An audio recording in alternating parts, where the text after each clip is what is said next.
자, 12장 1절부터 천천히 같이 읽어보겠습니다.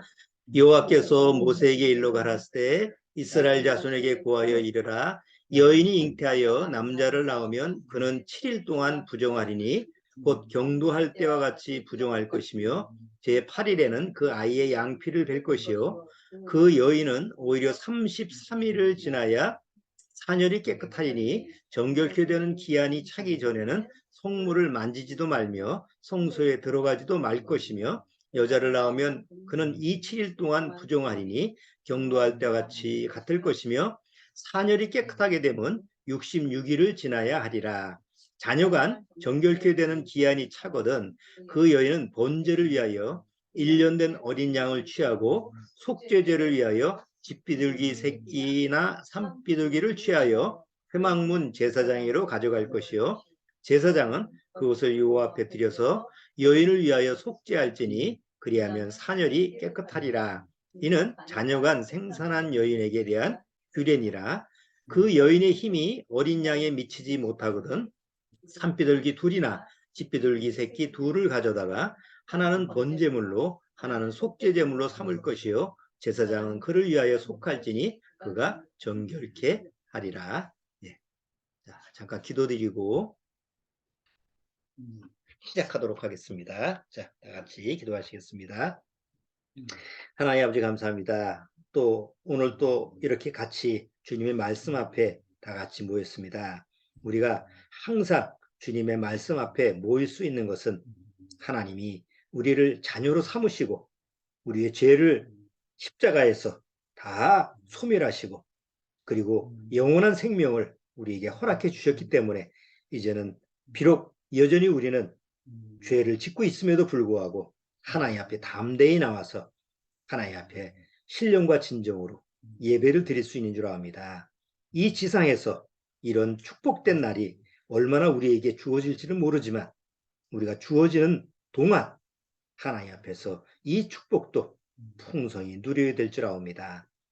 오늘 주님의 말씀을 통해서 다시 한번 하나님의 말씀으로 이 세상에서 경계해야 될 것을 살펴보고자 합니다. 주님께서 지혜를 허락하사 총명을 주셔서 정말 주님의 그 귀한 말씀을 우리 심령에 새길 수 있도록 주님께서 함께하여 주옵소서. 시종을 주님께 부탁드리오며 예수님의 이름으로 기도드리옵나이다. 아멘. 자, 오늘 레위기 12장 내용을 통해서 지금 2023년도가 우리가 시작되는데 2023년도 시작되면서 뭐 시대의 그 상황 또 우리가 경계해야 될 이런 요소 이런 부분을 같이 한번 다뤄보고자 하죠. 자, 예수님이 마지막 때가 되면 뭐 무슨 일이 있습니까? 무슨 일이 생깁니까? 이렇게 제자들이 물어보니까 예수님이 이제 감람산에서 제자들한테 마지막 때가 되면 이러한 일이 생길 거다 이렇게 말씀을 하신 적이 있어요. 2000년 전에 마태복음 24장에 이제 자세히 기록이 돼 있죠. 거기 첫 번째가 뭐냐면 많은 사람이 내 이름으로 와서 그리스도라 하고 미혹해 한다고 그랬어요. 유혹이 아닙니다. 유혹이라는 것은 그 대상이 나를 지금 유혹한다는 거. 저 사람이 나를 유혹하네. 그 대상이 뻔히 보여요. 그러니까 내가 이러면 안 되는데 하면서 이제 유혹을 당하는 거죠. 그런데 미혹이라는 것은 이 미자가 미로 할 때 미조 아니에요? 미혹은 누가 나를 속이는데도 누가 속이는지를 모르는 거예요. 그러니까 미혹은 자기도 모르게 속아 넘어가는 거예요. 그래서 성경에서는 많은 사람이 내 이름으로 와서 유혹하는 게 아니라 미혹해 한다고 그랬어요. 자기가 미혹당하는지도 몰라. 자기가 누구한테 속임을 당하는지도 모르고 속는 모습을 예언을 하는 거예요. 그거 한번 마태복음 24장에서 예수님 말씀이니까 한번 찾아보죠. 마태복음 24장.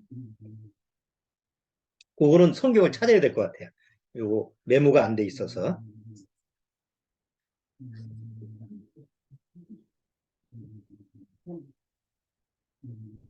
마태복음 24장 3절.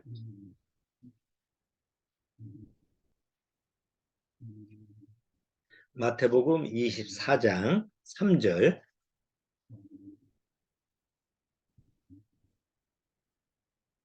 자, 3절부터 제가 조금 읽어볼게요. 예수께서 감람산 위에 앉으셨을 때 제자들이 종용이 와서 가로되 우리에게 이르소서 어느 때에 이런 일이 있겠사오며 또 주의 임하심과 세상 끝에는 무슨 징조가 있사오리까? 예수께서 대답하여 가라사대 너희가 사람의 미혹을 받지 않도록 주의하라. 누구의 미혹이라고 그러죠? 사단의 미혹이 아닙니다. 사람의 미혹입니다. 사람의 미혹을 받지 않도록 주의하라. 많은 사람이 내 이름으로 와서 이르되 나는 그리스도라 하여 많은 사람을 미혹해 하리라.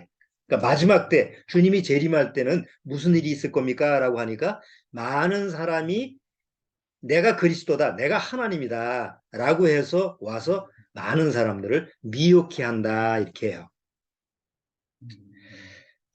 우리나라에 지금 우리나라에 내가 하나님이다라고 하는 그런 미혹하는 자, 내가 그리스도라고 하는 그런 사람이 몇 명이나 될 것 같아요.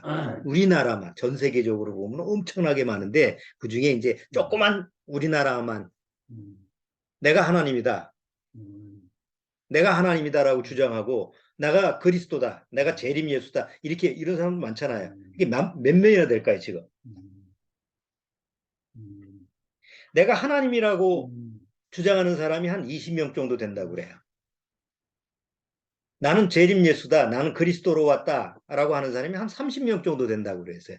합쳐서 한 50명 정도가 지금 자칭 하나님이라고 해서 그냥 혼자만 우기는 게 아니에요. 혼자만 우기는 게 아니라 거기에 많은 사람을 미혹해서 그렇게 휩쓸려 다니는 거를 지금 통계적으로 지금 내는 거예요.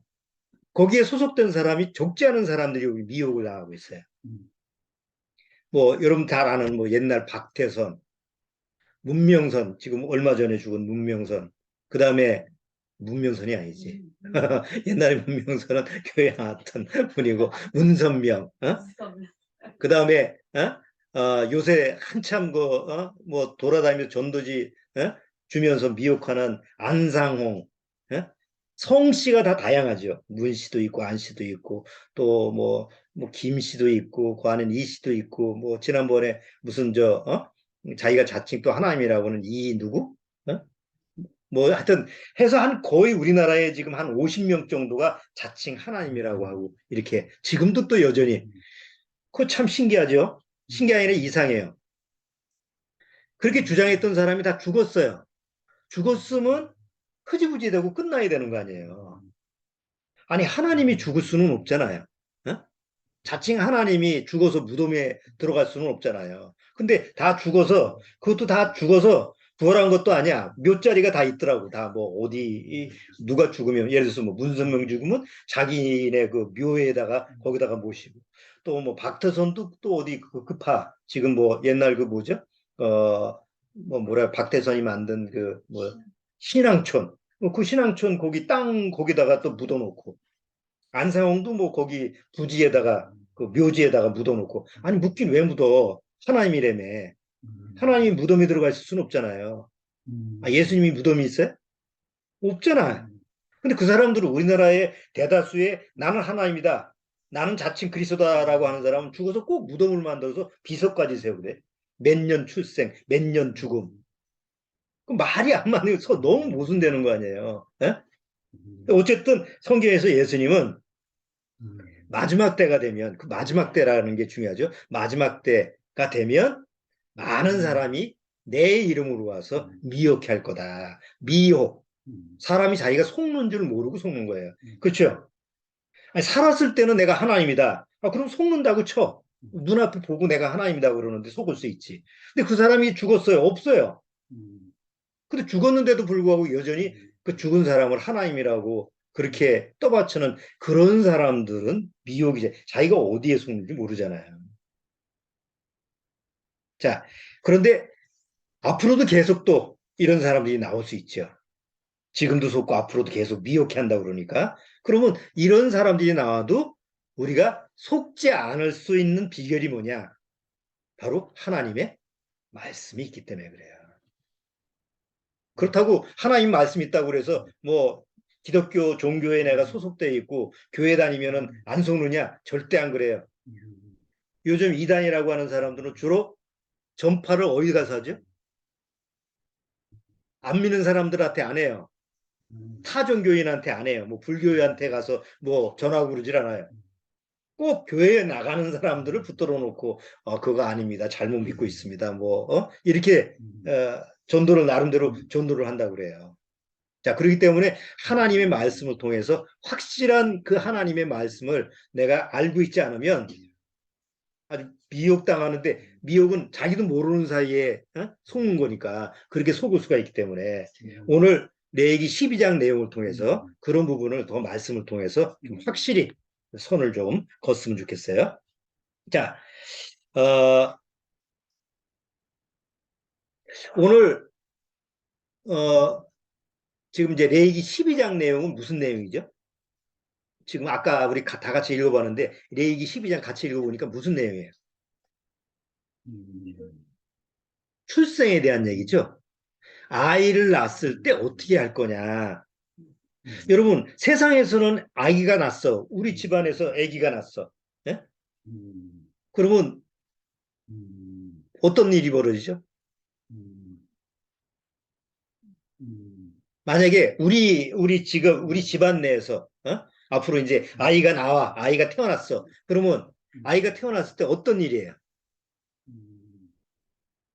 아, 저주받았구나. 우리 집안에 이제 저주가 임했구나. 이렇게 해요? 세상에 그런 일이 있어요. 다 경사 났다 그러지. 아이고, 애기가 태어났습니다. 그러면, 다 축하할 일이고, 경사하고, 전화하면서 축하했다. 뭐, 어떻게 해서 이제 다 축하 분위기에서 기쁨의 분위기잖아요. 그렇죠? 우리 집안에서도 거의 지금 애기 본 지가 언제야? 예? 거의, 예? 마지막 아기가 주원이니까 주원이가 지금 몇 살이야? 마지막 아기가 주원이가 지금 다 컸는데, 그러고 나서 아기를 본 적이 없잖아. 그 아기가 태어나면 얼마나 축하할 일이고 얼마나 경사, 되는 일이에요. 세상은 그래요. 자, 근데 오늘 성경에서는 전혀 아기를 낳았을 때 그렇게 축하하고 경산할 일이 아니라는 것을 이스라엘 민족의 규례에서 우리가 살펴보는 거예요. 물론 인간적으로 봤을 때는 정말 축하할 일이고 기쁜 일이지만 하나님 편에서는 그렇게 기뻐할 만한 일이 아니더라. 왜요? 바로 태어나면서부터 죄인이 태어나기 때문에. 근데 이건 세상에서 인정을 안 해요. 세상에서는 아기를 태어나는 것을 어떻게 얘기하느냐면 제일 잘 아기의 출생에 대해서 태어나는 출생에 대해서 아주 세상적으로 잘 표현하는 게 원불교더라고. 원불교에서는 사람을 출생하는 걸 뭐라고 해석을 하냐면 사람이 세상에 나오는 처음이라 그 일생에 제일 중요한 시기며 가정과 사회에서는 후사를 맡길 새 주일을 맞이함이라 인간에 더할 수 없는 큰 일이니라. 인간에 더할 수 없는 아주 큰 기쁜 일이다. 이게 원불교에서 얘기하는 거예요. 왜 불교는 얘기 안 하죠? 불교에서 석가모니는 큰 실수다 이렇게 얘기했어요. 출생이 큰 실수요. 차라리 태어나지 않는 게 나을 뻔했어요. 왜냐하면 석가모니는 네 가지 고통을 얘기했잖아요. 태어나서 병들고 늙고 죽는 게 다 고통이라고 그랬으니까 태어나는 것 자체가 실수지. 그냥 실수가 아니라 큰 실수야. 그래서 수행을 하고 도를 닦고 그래야지 그 실수를 만회한다. 이게 이제 불교의 교리예요. 출생에 대해서. 이슬람교에는 알라의 뜻이에요. 뭐 잘 태어났든 못 태어났든 그건 다 알라 뜻이에요. 힌두교는 환생을 한 거예요. 옛날에 뭐 좋은 일을 했든지 뭘 했든지 동물에서 다시 환생을 하고 환생을 해서 사람으로 태어나는데 그게 또 뭐 나쁘게 악하게 살면 또 뭐 동물로 환생을 하고 그렇게 해석을 해요. 그러니까 종교마다 다 그런 식으로 해석을 하는데 부정적으로 하진 않아요. 출생을. 그러니까 세상은 다 사람의 출생에 대해서 기쁜 거고 아주 축하할 일이고 경상할 일이다. 그렇게 얘기하는데 성경에서만은 우리가 하나님의 말씀인 성경에서는 오늘 레위기 12장에 뭐라고 했어요? 누구든지 남자아이를 태어났으면 7일 동안 부정하다. 아기를 낳는데 부정한 일이에요. 아기를 낳는 게 부정한 일이에요. 부정한 일이 부정한, 정한 일이 아니라는 거예요. 그래서 엄마가, 산모가 남자아이를 태어나면 33일을 어떻게 해요? 부정한 날로 나를 지켜야 돼요. 그런데 여자아이를 태어나면 2배가 부정해, 여자아이가. 그래서 14일을 이제 부정한 날로 하고, 그 다음에 66일을 이제 부정한 날로 이제 지키는 거예요. 물론 과학적으로나 의학적으로도 우리나라에서도 아이를 태어나면 3칠째, 그렇죠? 21일, 그래서 보호를 하고, 그 다음에 77제인가 77인가 49일인가 그렇게 예, 좀 뭐 산모에 대해서 정결하게 하는 그런 그 나름대로의 규례가 있더라고요. 애석하게도 규례는 있지만 우리나라의 그 여자가 산모 아이를 낳고 나서 남자아이를 낳으면 조금 편하게 쉴 수 있는데 여자아이를 낳으면 바로 일하게 되는 우리나라는 또 그런 또 풍습이 있었더라고. 이 남자애를 낳으면 그래도 장손을 낳았으니까 그런 대로 좀 쉬게 했는데 미역국도 뭐 이거 잘 먹였는데 여자애를 낳으면 당장 그 다음날 가서 밥 메고 막 그러고 그렇게 시켰다고 그래. 다 그렇지는 않겠지만 어쨌든 남존여비 사상이 강했으니까. 근데 어쨌든 그런 그 풍습이 있었는데 성경에서는 하나님이 딱 규례를 정해서 남자아이를 태어났으면 7일을 부정한 자로 있어야 되고 여자아이를 낳으면 14일 2배를 부정한 자로 나이. 왜 그래야 될까?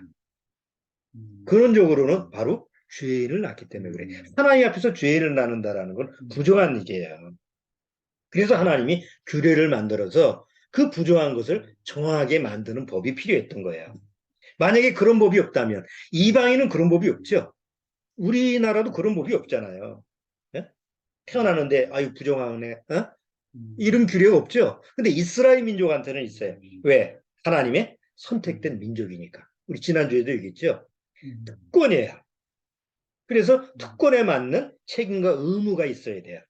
그래서 하나님이 정한 규례를 그렇게 주신 건데 다시 한번 볼게요. 다시 한번 잘 보세요.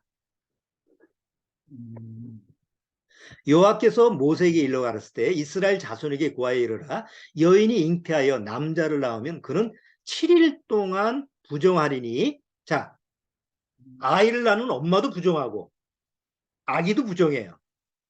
부정하리니 곧 경도할 때와 같이 부정할 것이며 제8일에는 그 아이의 양피를 베 남자아이는 양피를 벤다는 게 뭐예요? 할례라고 하는데 이 포경수술이죠. 남자의 성기를 자르는 거예요. 이스라엘 민족은. 왜? 이건 건강상 그런 게 아니고 하나님 앞에서 아니 남자아이의 성기를 자른다라는 건 그건 뭘 얘기해요? 죽음을 사망을 얘기하는 거예요. 죽음을 얘기하는 거예요. 자, 그렇기 때문에 그 남자아이는 하나님 앞에서 죽은 거다. 육으로 태어나는 것은 죽은 거다. 하나님이 아니, 의도적으로 얘는 죽은 자다라고 선포를 하는 거예요. 그래야만이 하나님 앞에서 다시 살 수 있는 그런 법이 생기는 거예요. 자, 그 여인은 오히려 33일을 지나야 산열이 깨끗하리니 정결케 되는 기한이 차기 전에는 성물을 만지지도 말며 성소에 들어가지도 말 것이며 여자를 낳으면 그는 27일 동안 14일 동안 부정하리니 경도할 때와 같이 같을 것이며 산열이 깨끗하게 되면 66일을 지나야 하리라. 자녀간 정결케 되는 기한이 차거든 그 여인은 번제를 위하여 1년 된 어린 양을 취하고 속죄제를 위하여 집비둘기 새끼나 산비둘기를 취하여 회막문 제사장에게로 가져갈 것이요. 자, 그러고 나서 그 이제 정결케 되는 뭐 남자아이의 뭐 33일이 지나고 66일이 지나면 하나님 앞에서 그걸로 끝나는 게 아니죠. 뭘 가져가요? 번제와 속죄제를 위해서 희생제물을 가져가는 거예요. 양을 가져가서 하나님 앞에 번제를 드리고 속죄제를 드려요. 번제하고 속죄제를 드리는 이유가 뭘까요? 번제라는 것은 이 아이를 위해서 전체로 대신 드리는 거예요. 하나님은 그냥 지금 남자아이를 태어나고 여자아이를 태어났는데 하나님이 그 남자아이와 여자아이를 기뻐할 수가 없어요. 왜요? 우리는 기뻐하죠. 육신의 부모는 기뻐요. 이 세상의 가족들은 기뻐요. 근데 하나님은 안 기뻐요. 왜? 여전히 죄인이고 여전히 하나님 앞에 원수된 자고 여전히 하나님 앞에서 죄로 타락된 자이기 때문에 하나님은 기뻐할래야 기뻐할 수가 없는 거예요. 그럼 하나님이 그냥 버려도 되잖아요. 뭐가 그렇게 가치 있는 자라고. 근데 하나님은 사랑하셨기 때문에 이스라엘 백성, 이스라엘 민족을 사랑하셨기 때문에 비록 죄인으로 태어났어도 하나님의 약속이 있었기 때문에 너는 내 백성을 삼겠다는 약속이 있었기 때문에 그 남자아이와 여자아이를 태어난 아이를 하나님이 기쁘게 받으실 아이로 거듭나게 하는 거라는 거예요. 영적으로. 거듭나게 하는 방법이 구약의 예법에서는 뭐냐? 희생제물을 대신 드려라. 그래서 양을 드리는데 어떤 사람은 가난하잖아요. 가난하면 애를 낳는데 하나님 앞에서 이 규례를 못 지키면 어떻게 해요? 정결케 할 수 있는 방법이 없으니까. 그래서 집에서 키우는 집비둘기 흔한 거. 산비둘기는 정 집에서 키우는 비둘기라도 없으면 산에 가서 비둘기 잡으면 되잖아요. 그래서 흔하게 구할 수 있는 비둘기 새끼를 가져서 하나는 번제로 드리고 하나는 속죄제. 속죄제가 뭐라고 그랬어요? 속건제는 내가 죄를 매일 짓는 죄를 얘기하죠. 속죄제는 뭐예요? 내가 타고난 죄야. 태어날 때부터 내가 죄 지고 싶어서 죄 진 게 아니야. 태어날 때부터 죄를 가지고 태어났어. 엄마 아버지 모태에서부터 죄를 가지고 태어난 거예요. 그 죄를 어떻게 해결할 거야? 내가 잘못해서 그런 게 아닌데.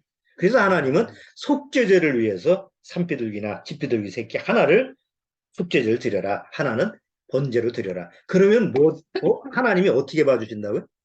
이는 죄인으로 태어났지만 이제는 내 앞에서 정결케 됐다.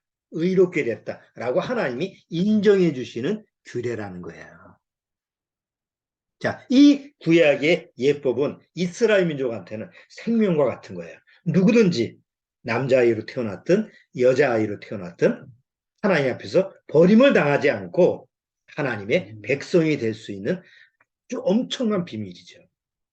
그래서 지금까지도 이스라엘 민족은 이거는 어느 나라에 가도 어떤 타지에 가도 반드시 지켜야. 왜? 이걸 안 지키면 이거는 하나님과 생명에서 아예 끊어져 버리는 거니까. 옛날 히틀러가 유럽에 흩어져 있는 유대인들을 다 잡아서 죽이는데 다 비슷하게 생겼잖아요. 다 유럽에 가서 생각을 해보세요. 유럽에 가서 거의 1000년 동안 같이 살았어. 유대인이라고 해도 거의 1500년 넘게 거의 2000년 가까이 지금 2차 대전이니까 그때까지 유럽에서 살았을 때 유대인이라고 해도 유럽 사람하고 별 차이가 없을 거 아니에요. 다 얼굴 모습이 비슷해질 거 아니에요. 그럼 어떻게 유대인인지 아닌지 구별해서 잡아 죽일 거예요. 그래서 남자들은 다 옷을 벗게 한 거예요. 왜? 2000년이 지났어도 유대인들은 항상 자기가 태어나면 8일 만에 뭘 받아요? 할례를 받게 돼요. 그러니까 그래서 다 잡아서 거의 800만 명이 죽음을 당하는 거 아니에요. 그러니까 그만큼 뿌리 있게 이 말씀의 규례는 그들이 지켜왔던 내용이죠. 자, 우리가 이제 성경에서 이 세상에 태어나는 게 죄인이구나. 이 세상에서 결국 육으로 태어난 죄인은 하나님이 기뻐할 수 없다라고 하는 것을 기본적으로 우리가 다 알아요. 그러니까 절대로 사람은 하나님이 될 수가 없지요. 그렇죠? 그러면 반대로 하나님은 사람이 될 수 있을까요? 제가 아주 중요한 질문을 지금 여러분들한테 하는 거예요. 사람은 하나님이 될 수가 없어요. 그럴 수가 없지요. 그럼 반대로 하나님은 전지전능하신 하나님이니까 하나님은 사람이 될 수 있을까요? 어때? 아까 얘기한 내가 하나님이다라고 하는 20명, 내가 그리스도로 왔다고 하는 그 30명, 어? 그리고 우리나라만 그런 게 아니라 전 세계적으로 내가 하나님이다라고 그렇게 주장하는 수많은 사람들이 다 뭐라고 주장해요? 하나님은 전지전능하심이니까 사람으로 될 수 있다. 그리고 예를 들어서 누구를 얘기해요? 예수님을 봐라. 하나님이 육신이 돼서 사람으로 오신 거 아니냐. 그러니까 나도 하나님이 될 수 있지. 하나님이 사람으로 될 수 있으니까. 그렇게 얘기하면 할 말이 있을까요, 없을까요? 그래서 사람들이 미혹을 당하는 거예요. 그런데 그 말은 옳은 말 같지만 틀린 말이에요. 하나님은 절대로 사람이 될 수가 없습니다.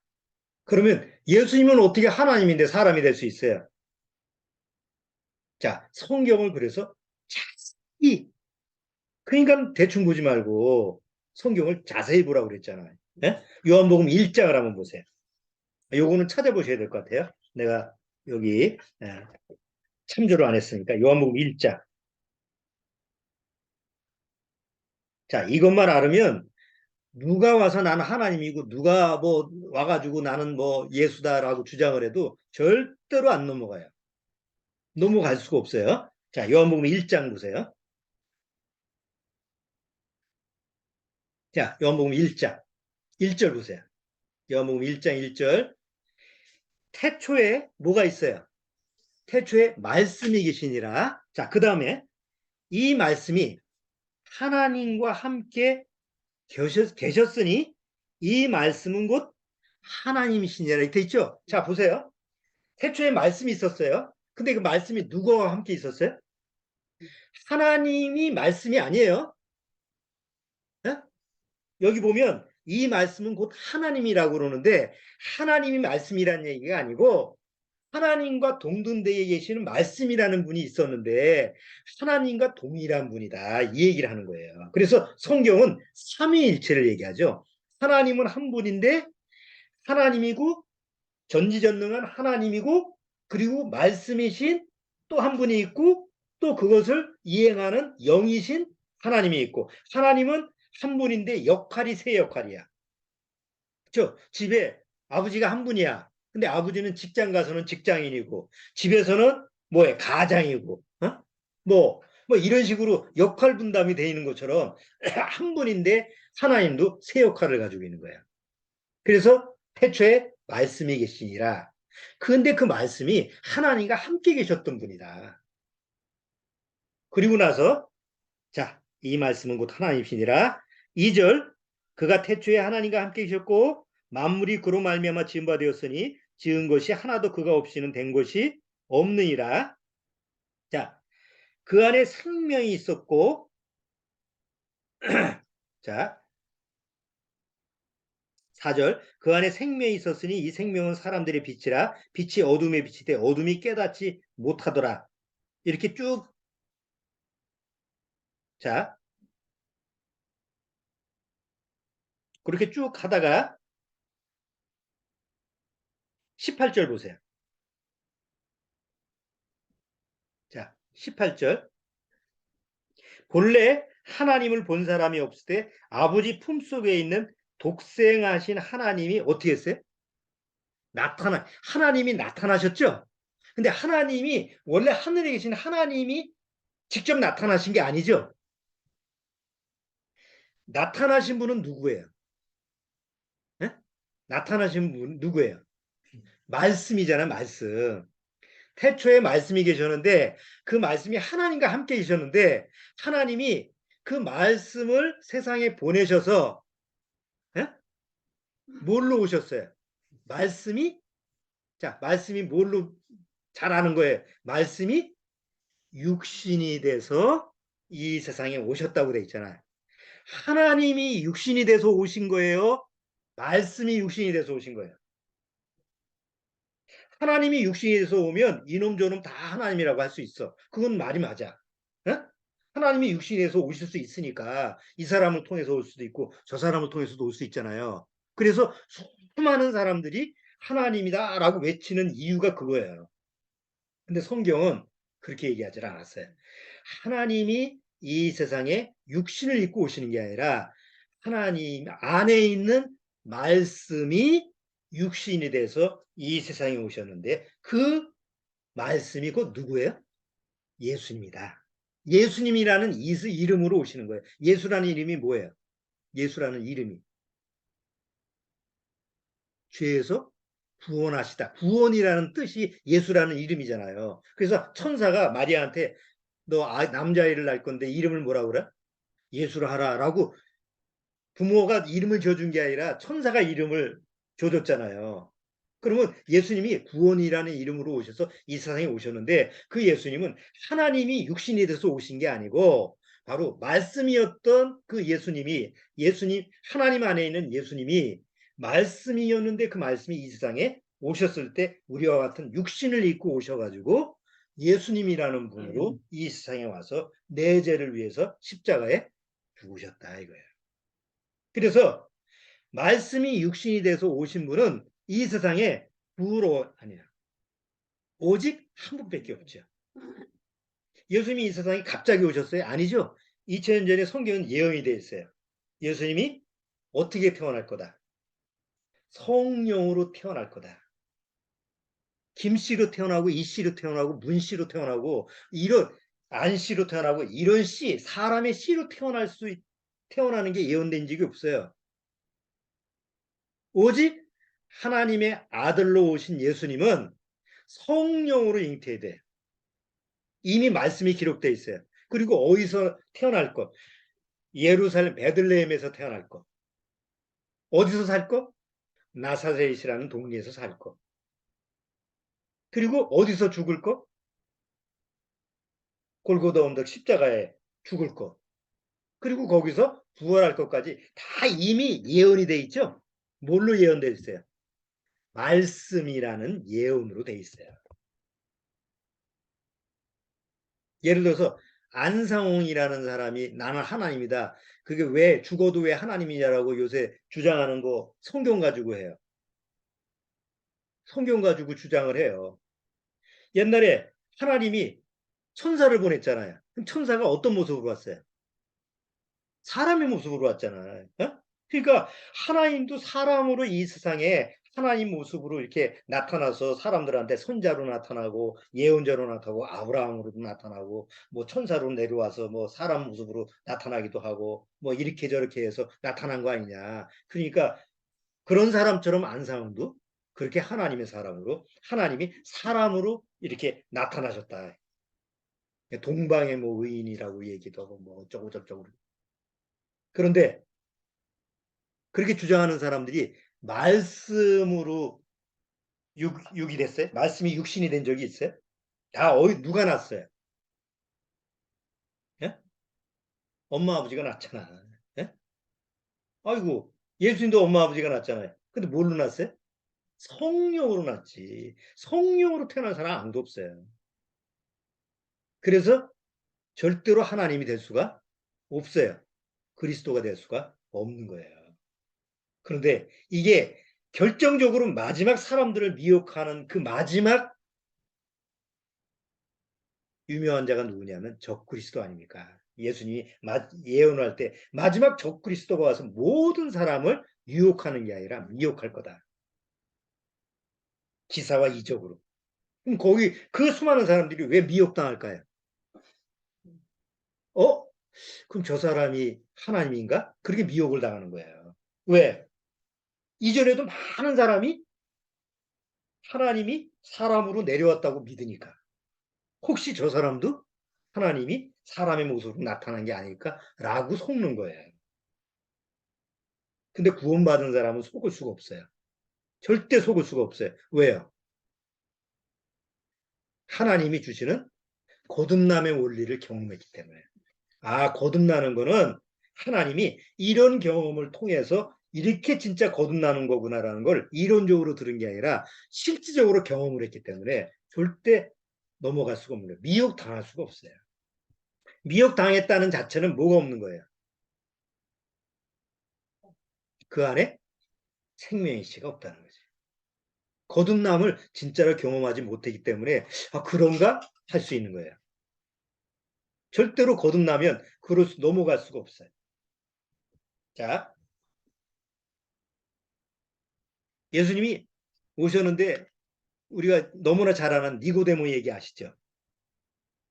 이스라엘의 학자면서도 좀 지금으로 얘기하면 아주 신학 박사 같은 그런 니고데모가 예수님 앞에 왔을 때 조용히 몰래 밤에 예수님을 찾아왔을 때 예수님이 야 너는 위험을 무릅쓰고 목숨 걸고 나한테 왔구나. 너 참 믿을만하다. 이렇게 얘기를 하지 않았죠. 딱 한마디 했어요. 네가 거듭나지 아니하면 하늘나라를 볼 수 없다. 천국을 볼 수 없다 그랬어요. 니고데모가 아니 내가 지금 이렇게 늙었는데 어떻게 다시 태어납니까? 어떻게 다시 태어난다는 거예요? 다시 엄마 뱃속에 어떻게 들어갔다 나옵니까? 예수님이 뭐라고 그랬어요? 성령과 물로 거듭난다. 이거는 태어난 사람만이 아는 거예요. 그렇게 태어난 사람만이 알 수 있다고 니고데모한테 예수님이 얘기했어요. 자, 여러분 거듭난다는 게 뭐예요? 우리가 하나님이 우리 보고 다시 태어나라고 하는 말은 뭐예요? 아까 레위기 12장이 그대로예요. 자, 남자아이를 낳았어요. 그런데 남자아이가 죄인으로 태어났어요. 이거를 죽이고 또 낳아야 또 뭐예요? 죄인이에요. 그래서 하나님은 남자아이를 낳든 여자아이를 낳든 그 남자아이와 여자아이가 다시 태어날 수 있는 방법을 주셨죠. 그게 뭐예요? 산비둘기나 집비둘기 새끼 2마리를 잡아서 하나님 앞에 번제로 드리고 속죄제로 드려라. 그러면 이 아이는 죽지 않아도 육으로 태어나는 것을 죽지 않아도 다시 어떤 길이 생긴다? 하나님 앞에서 의로워질 수 있고 하나님 앞에서 하나님의 백성이 될 수 있는 의인이 될 수 있는 길이 있다라는 것을 이제 레위기 예법에서 가르쳐 준 거죠. 이제 신약에 와서 번제로 죽으신 분이 누구예요? 번제로 희생제물로 하나님께 드려진 분이 누구예요? 예수님이죠. 세리요한이 보라 세상 죄를 지고 가는 하나님의 어린 양이로다. 그래서 십자가에서 번제로 죽으시고 속죄제로 화목제로 속건제로 구약에 있는 그 제사 예물로 그냥 그대로 십자가에 죽으신 게 예수님이 예표한이에요. 거듭난다는 게 뭐죠? 나는 엄마와 아버지를 통해서 죄인으로 났어요. 그리고 나는 부정한 자예요. 그런데 하나님이 예수님을 통해서 너는 내 앞에서 정결해질 수 있다. 이제 죄인이 의인이 될 수 있다는 길을 십자가를 통해서 방법을 가르쳐줬죠. 뭘 가져오라? 너 대신 희생제물을 가져와라. 그리고 그 희생제물은 예수님이에요. 그래서 나는 부정한 자로 태어나고 죄인으로 태어나서 지옥 갈 수밖에 없었는데 하나님이 나 대신 희생제물인 예수님을 보내줬어요. 뭐가 됐어요? 하나님이 육신이 돼서 보낸 게 아니라 말씀이 육신이 돼서 이 세상에 희생제물로 오신 거예요. 여러분, 하나님이 나를 위해서 죽기 위해서 사람이 되셔서 죽으셨다고 한다면 그 말이 안 돼요. 네? 하나님 자신이 죄인을 위해서 죄인이 될 수는 없어요. 하나님이 자리를 비우고 어떻게 여기 내려와? 하나님이 직접 이 세상에 내려와서 사람이 되었다고 한다면 하늘은 비었잖아요. 그럼 사단이 하늘 자리를 넘기지. 그러니까 하늘의 하나님은 절대로 그 자리를 벗어나면 안 돼요. 하나님은 하늘에 계신 분이기 때문에 그 벗어날 수가 없어요. 하나님 본성이, 성품이. 그래서 하나님은 하늘의 자리를 비워놓고 이 세상에 사람이 되기 위해서 오시질 않아요. 대신 하나님은 하늘에서 하늘 보좌를 하나님이 지키고 거기 아래서 딱 권좌를 가지고 계시지만 이 세상에 나를 위해서 희생제물을 필요로 하기 때문에 말씀이 육신이 돼서 사람의 모습으로 태어나게 하셔서 나 대신 십자가에 희생제물로 죽게 하신 거예요. 그것이 어느 날 말씀으로 믿어지고 믿으면 나는 뭐예요? 육으로 태어나는데도 죽지도 않고 죽을 필요도 없이 다시 어떻게 해요? 지금 내 나이 상태에서 10살이면 10살, 20살이면 20살, 30살이면 30살, 뭐 90이면 90. 그때 예수님을 내 안에 영접하게 되면 무슨 역사가 일어나는 거예요? 거듭나는 역사가 일어나는 거예요. 그래서 거듭남이 아주 중요해요. 너무너무 중요한 거죠. 교회를 다니는 게 중요한 게 아니에요. 내가 하나님 앞에서 거듭났느냐, 거듭나지 못했느냐, 이게 중요한 거예요. 그래서 성경에서는 거듭났다라는 것을 뭐라고 해요? 새 사람이 됐다. 새 것이 됐다. 옛 것하고 전혀 구분을 시키는 거죠. 자, 그거 한번 살펴보죠.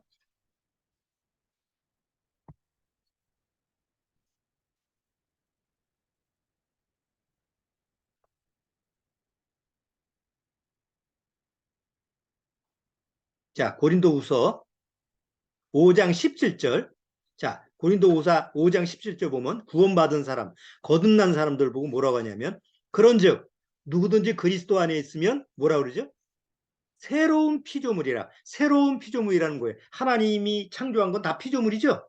근데 하나님이 새롭게 창조했다는 거예요. 새로운 피조물이라 이전 것은 지나갔으니 보라 뭐가 되었다? 새 것이 되었다. 자, 에베소서 4장에는 24절, 에베소서 4장 24절에는 하나님을 따라 의와 진리의 거룩함으로 지으심을 받은 뭘 입으라? 새 사람을 입으라. 새 사람. 그럼 새 사람이 있다는 건 혼 사람이 있다는 얘기죠. 또 갈라디아서 6장 15절에는 할례나 무할례가 아무것도 아니로되 오직 새로 지으심을 받은 자이라. 자, 오늘 레위기 12장 내용을 통해서 이스라엘 민족의 규례를 살펴봤어요. 우리는 이스라엘 민족의 규례를 답습할 필요가 없죠. 뭐 이스라엘 민족처럼 또 남자아이 낳고 여자 낳으면 할례를 하고 뭐 건강상으로 뭐 포경 수술을 해주고 그런 거는 뭐 그렇다 치지만 종교적으로 남자아이를 낳았으니까 할례를 해야지. 그 다음에 뭐 33일, 66일 이런 거를 규례를 지킬 필요는 없어요.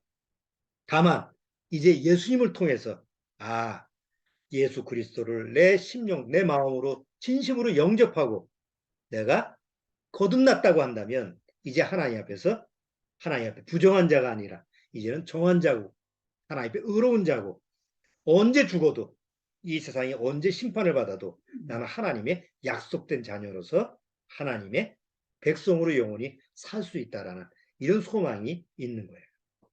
이 소망을 늘 갖고 우리가 살아야 되는 거죠. 더더욱 지금의 때는 더욱 그래요. 마태복음 24장 아까 보셨지만 마지막 때 많은 사람이 와서 내가 뭐 그리스도라고 해서 사람을 미혹해 한다고 그러는데 그 뒤에 내용이 계속 뭐라고 그러세요? 처처의 기근과 지진이 있다고 그래요. 기근이 뭐예요? 먹을 게 없는 거예요. 성경은 예언이 돼 있어요. 마지막 때가 되면 요한계시록에 마지막 때가 되면 다 가난해져요. 그게 하루 노동자가 벌 수 있는 게 하루 한 끼 식량밖에 못 벌어요. 그게 마지막 때의 현상인데 여러분 요새 KBS에서 시리즈로 하는 게 있어요.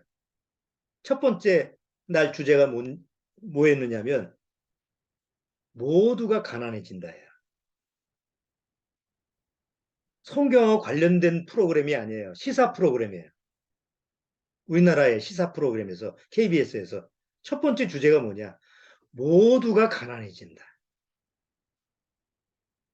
현실이에요. 모두가 가난해진다는 거는 어떤 옛날에처럼 뭐 상류층이 있고 중산층이 있고 지금은 뭐 중산층은 거의 없어졌죠. 못 사는 사람이 이게 아니에요. 몇몇 사람 펴놓고는 모두 가난해져. 이런 시대가 왔다는 거예요. 그걸 가지고 시사 프로그램에서 제시하는 거예요. 이미 2000년 전에 예수님이 예언했던 거. 그러니까 그만큼 시대가 너무 가까이 왔다라는 거. 마지막 때가 너무 가까이 왔다라고 하는 거. 이걸 여러분들이 좀 기억하시고 좀 정신을 차리고 세상에만 빠져서 살면 안 돼. 세상 일을 내가 열심히 하지만 그 세상 일에 빠져서 살면 안 돼. 정신 차려야 돼. 그냥 내가 괜히 내가 뭐 매주 설교하는 목사니까 습관적으로 여러분들한테 지금 습관적으로 얘기를 하는 게 아니에요. 내 육신이 연약하고 힘들고 고통스럽고 내 환경이 어려워도 그게 문제가 아니에요. 그거는 어차피 성경에서 앞으로 육신은 늙어서 낡아질 거다라고 성경에 예언했죠. 그러니까 몸이 아픈 건 당연한 거야. 병든 거는 당연한 거야. 늙어서 노쇠해서 죽는 거는 당연한 거야. 이거는 이상한 게 아니에요. 그렇기 때문에 그 당연한 문제에 내가 몰두해서 거기에 빠지지 말고, 그러기 때문에 하나님이 나한테 소망을 주셨지. 그러기 때문에 나한테 천국을 약속을 했지. 그러기 때문에 내한테 새로운 부활체를 약속해 주셨지. 그러니까 하나님이 나한테 주시는 소망을 붙들고, 그거 놓치면 다 놓치는 거예요. 그거 놓치면 아무것도 없어, 이제는. 근데 그거 하나 붙들고 있으면 만사오케이. 나머지는 뭐 별 문제가 안 돼. 아니, 다 가난해진다는데, 뭐 너나 나나 다 가난해진다는데, 그 뭐, 뭘 붙들 거야? 용을 써도 안 되는 문제인데. 이제는 소망이 하나밖에 없습니다. 바로 나를 구원하시고 나를 사랑하시는 주님밖에 없다라는 거. 아까 찬송가도 불렀죠. 유일하게 주님밖에 없다라는 거. 절대 잊어버리시면 안 됩니다. 자, 기도하고 마치겠습니다. 하나님 아버지 감사합니다. 정말 마지막 때 매일 얘기하지만 지금처럼 마지막 때가 없습니다. 정말 우리가 구원받고 나서 정신을 차리지 않으면 안 되는 그런 때가 된 줄 압니다. 그렇다고 해서 우리 마음에 조바심을 갖거나 두려워하는 마음을 가지고 살라는 것이 아니라 항상 하나님의 말씀을 통해서 그 생명이 있는 하나님 안에 있던 그 말씀이 이 세상에 육신이 돼서 우리를 구원하시는 그 주님으로 오셨기 때문에, 그리고 부활하시고 우리를 다시 데려가신다는 그 부활의 주님이 우리를 맞이하신다는 약속이 있기 때문에 나는 소망을 갖고 하루하루 살아갈 수 있는 줄 압니다. 여기 믿음의 식구들 한 사람도 낙오자가 없이 이 소망으로 마지막 때 주님 앞에 부끄러움이 없는 그런 결말을 맺을 수 있도록 주님께서 축복하시고 인도하여 주옵소서. 예수님의 이름으로 축원합나이다. 아멘. 자, 마치겠습니다.